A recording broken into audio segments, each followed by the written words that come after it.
It's some 39 minutes past the 6 o'clock, and you're still watching the AM show. This is the drive-by interview. My name is Fiifi N. Glad to be with you again this morning. This morning, we're going to look at another issue that is of much importance and relevance to us as a country. Of course, it has to do with grooming our future leaders, making sure that they get the right motivation and the right drive, so that once they get into leadership positions in future, and even as they are still growing, they by all means will pick up leadership positions along the way, so that we ensure that they are adequately prepared for that. But joining me in the studio this morning, I have two gentlemen who help me look at this issue, and also to talk about an upcoming event that will make sure that our future leaders are that groomed properly.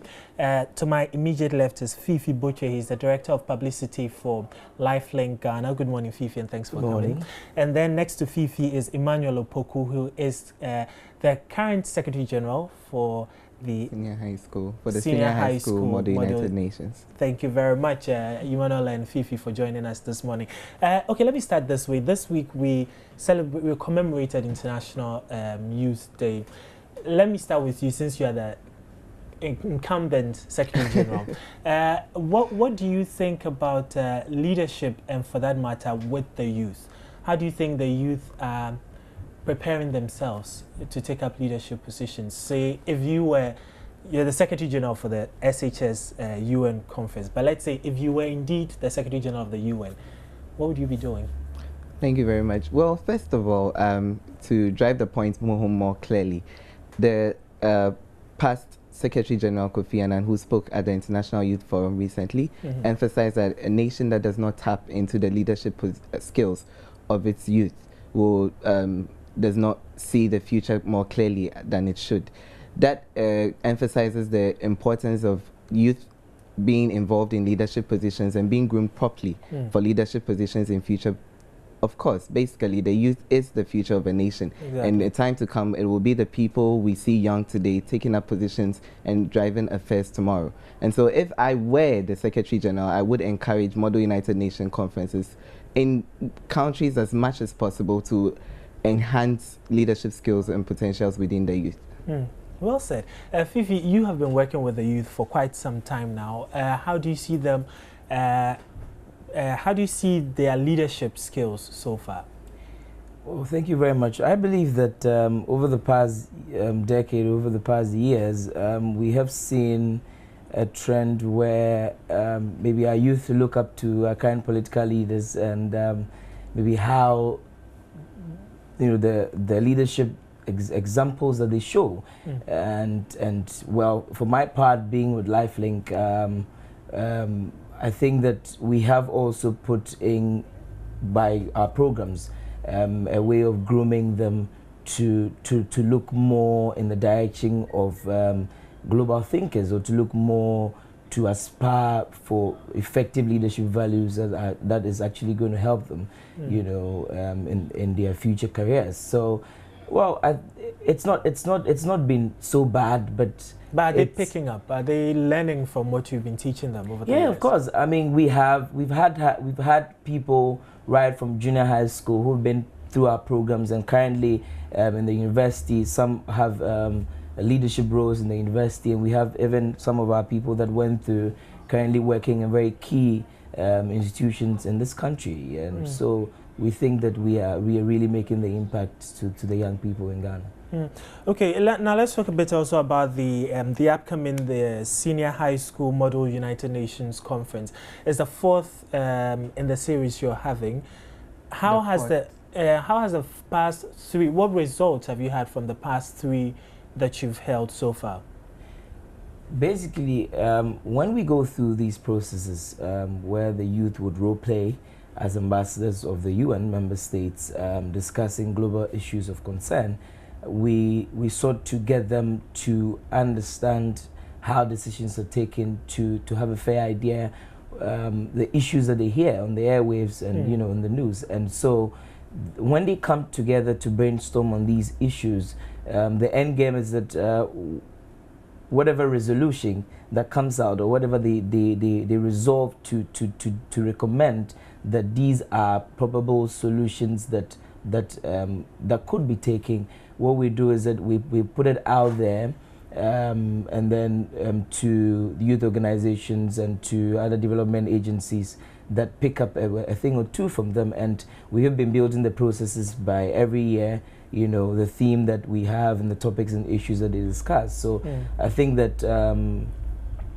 over the past 3 editions, we have really made some progress with the issues, and you have a lot of them appreciating what they have done, the efforts that they've actually put into the work. Yeah. Would you say same?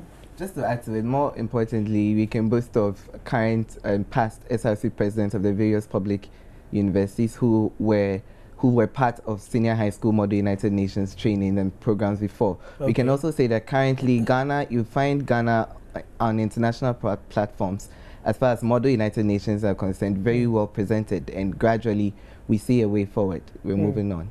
And I know that sometimes we have some of our own junior and senior high school pupils or students represent us when we have that international mock UN sessions. How do we fare over there as well? Are we doing any better?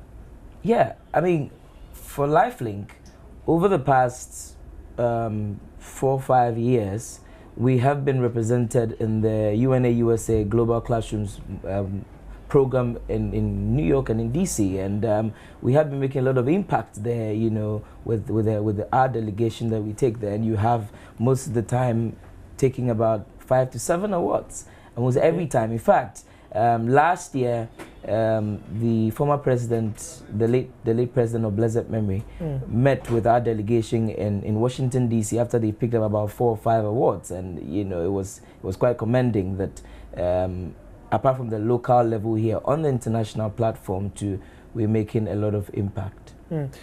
Yeah, yes, just to add to that, of course, there are several awards that we have picked up as Ghana, representing on various international Model UN platforms.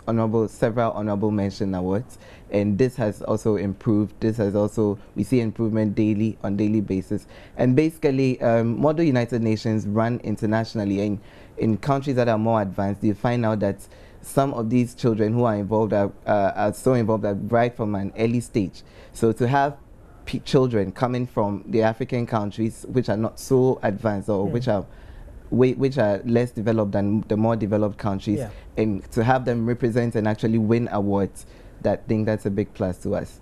Fiifi, your organization LifeLink, you've been working with the youth for quite some time.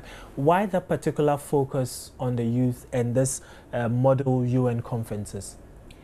Well, as LifeLink, we believe that the youth is the driving force for positive social change, and we believe that the youth is a very fundamental and strong human resource base for any country.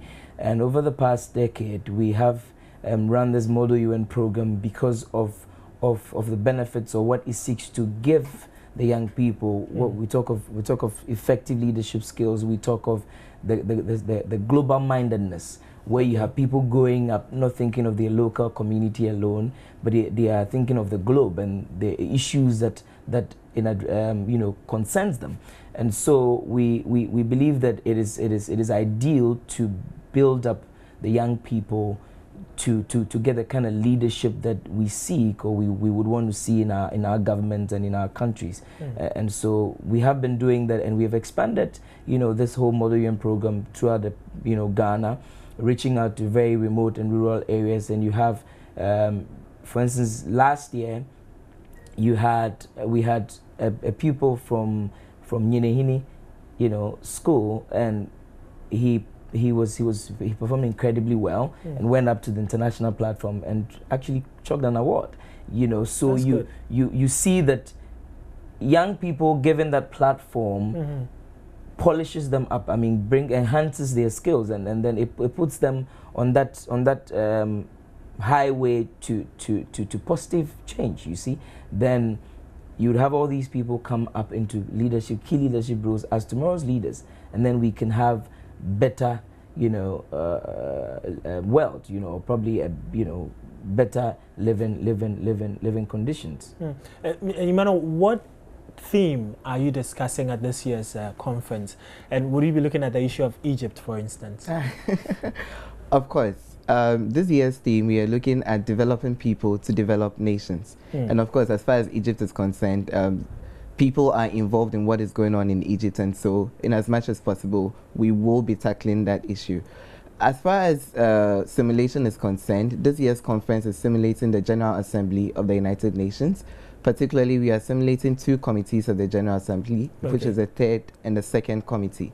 The second committee looks at economic and financial matters, whereas the third committee looks at social and humanitarian matters. And so, in as much as it is concerned, as far as what you mentioned, Egypt is concerned, the third committee, which is looking at grassroots education to enhance national development, would also mean that we will be looking at education that goes down to the grassroots people, so as to bring them on board as far as education levels in the country are concerned, and that will also enhance national development.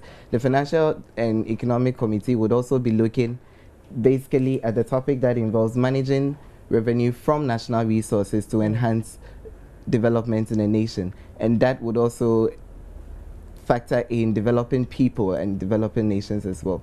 Okay, and the conference is coming on from the 26th of this month? 26th to the 28th of this month. Is it open to just any and every SHS student who wants to be part of it, or how exactly does, let's say, someone out there watching us who is an SHS student, for instance, how can he or she be a part of this conference? Well, yes, it is open to all senior high school students. We do not have a criteria by which we select. It's open to each and every person who wants to participate in the program. We have our website, which is www.lifelinkghana.com. You go on our website, you go to our conferences. We have senior high school conference. So you go onto that page, and all information you need to apply is readily available. Is it too late for anybody to apply now? Because today we are getting gradually closer to the 26th. Yeah, to the 26th. Well, for planning purposes, normally deadlines for registration that would have closed long time. But this year we have a peculiar problem with the senior high school calendar. It keeps shifting. Exactly. So currently we have given room and opened up the application. So if anybody is watching now and wants to be part of the program, and I personally will encourage every parent to sign up the awards, to be part of this process, because the kind of leadership skills that they pick, it's phenomenal. And so we've opened it up to Wednesday, by close of the upcoming Wednesday. Next week. Yeah, okay. That is the 21st of August. Exactly. And so what you need to do is, as quickly as possible, you get online to our website, pick up a form, and register yourself, and then you get opportunity to take part of our training. In fact, we're having training this Saturday at the conference center for about 80 to 100 people, students who were in schools, so couldn't take part of other training sessions. Okay. So you sign up quickly as possible, then we can give you the room and give you the training to be part of the process. So we have actually been very, very fair. I can imagine you've been generous to those who would ordinarily have missed out. But before we go though, since you're looking at natural resources management, for instance, would you consider forwarding your resolution to government at the end of the day? Because I believe you might be talking about our oil find, and probably how the youth often have great ideas, we are told. So I'm sure some interesting ideas will by all means come up from the youth as far as managing our oil revenue is concerned. Would you forward those to government? More specifically, we are looking at managing national resources. Okay. And so all resources available to a nation is concerned comes into play here. And as far as forwarding our resolutions to the government is concerned, it's not a problem at all. We are expecting representation from the foreign ministry, and so being a part of government, I believe we are on track as far as forwarding our resolutions to government is concerned. All right. I have to say a big thank you to Emmanuel Opoku, who is the current Secretary General of the SHS Model United Nations Conference, and also to Fiifi Botchway, who is the Director of Publicity at LifeLink Ghana. Thank you very much, gentlemen, for joining us on the drive-by interview this morning. Mamavi and Francis come up shortly with the headlines. Please stay with us.